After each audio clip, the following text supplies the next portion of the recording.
Halo semuanya, pernah kepikiran nggak gimana ribetnya urusan hak cipta musik buat iklan di TV?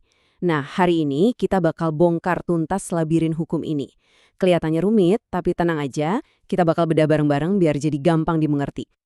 Coba bayangin deh, kamu punya brand, terus mau pakai lagu yang lagi hits banget buat iklan baru. Kelihatannya gampang kan? Tinggal pasang lagunya, selesai. Eits, tunggu dulu.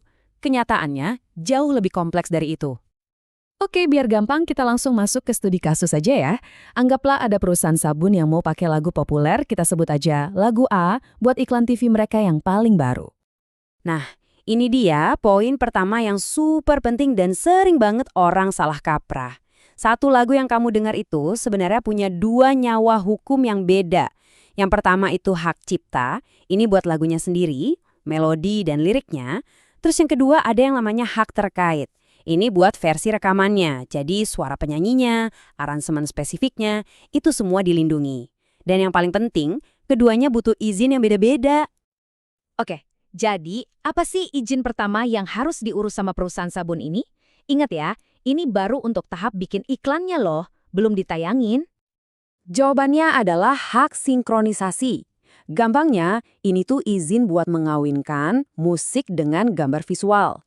Jadi, setiap kali kamu gabungin lagu ke video, entah itu film, YouTube, atau ya iklan ini, kamu butuh lisensi sinkronisasi.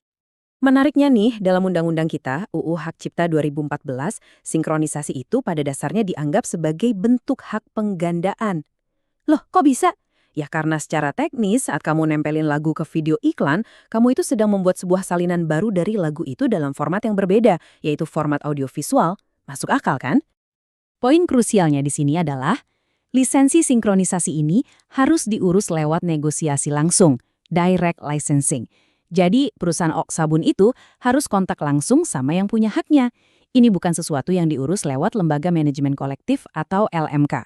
Catat ya, ini penting banget bedanya. Oke, negosiasi langsung. Tapi ke siapa? Nah, ini dia nih sumber kebingungan berikutnya. Siapa sih sebenarnya pemegang hak cipta itu? Kita harus bisa bedain banget antara pencipta dan pemegang hak cipta. Pencipta ya jelas orang yang bikin lagunya. Tapi pemegang hak cipta itu adalah pihak, bisa orang, bisa perusahaan kayak music publisher yang secara sah dapat hak ekonomi dari si pencipta lewat sebuah perjanjian. Jadi yang berhak ngasih izin dan nerima duit lisensi itu ya si pemegang hak cipta ini. Coba dia perhatikan di pasal 9 Undang-Undang Hak Cipta. Di situ tertulis pencipta atau pemegang hak cipta. Kata atau ini bukan cuma hiasan loh. Ini punya makna hukum yang kuat. Artinya, hak ekonomi itu cuma bisa dipegang oleh satu pihak dalam satu waktu. Kalau haknya udah pindah ke publisher, ya berarti publisher yang berwenang, bukan lagi penciptanya. Ini penting banget buat kepastian hukum. Oke, lanjut. Anggaplah urusan sinkronisasi beres. Iklannya udah jadi. Keren banget. Sekarang perusahaan sabun mau nayangin iklan ini di TV. Nah, di sini muncul lagi lapisan perizinan yang sangat beda.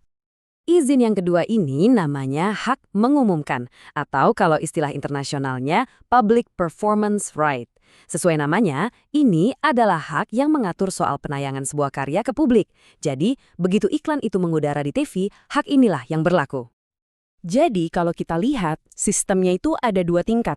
Tingkat pertama, untuk produksi iklan, yang bayar lisensi sinkronisasi itu si perusahaan sabunnya. Tapi di tingkat kedua, untuk penyiaran iklan, yang bayar royalti itu bukan perusahaan sabunnya lagi, tapi stasiun TV-nya. Jadi, dua izin yang berbeda, dibayar oleh dua pihak yang berbeda, dengan mekanisme yang juga berbeda. Yang satu lisensi langsung, yang satu lagi lewat sistem kolektif. Oke, pusing. Coba kita rangkum semuanya ya. Kita lihat lagi dari awal sampai akhir perjalanan si perusahaan sabun ini, biar gambaran besarnya lebih jelas. Lihat deh tabel ini ringkasan yang bagus banget. Untuk tahap produksi, ada dua izin yang diurus langsung sama perusahaan sabun. Lisensi sinkronisasi ke pencipta atau publisher, dan lisensi master use ke label rekaman. Nah, pas masuk tahap penyiaran, bebannya pindah.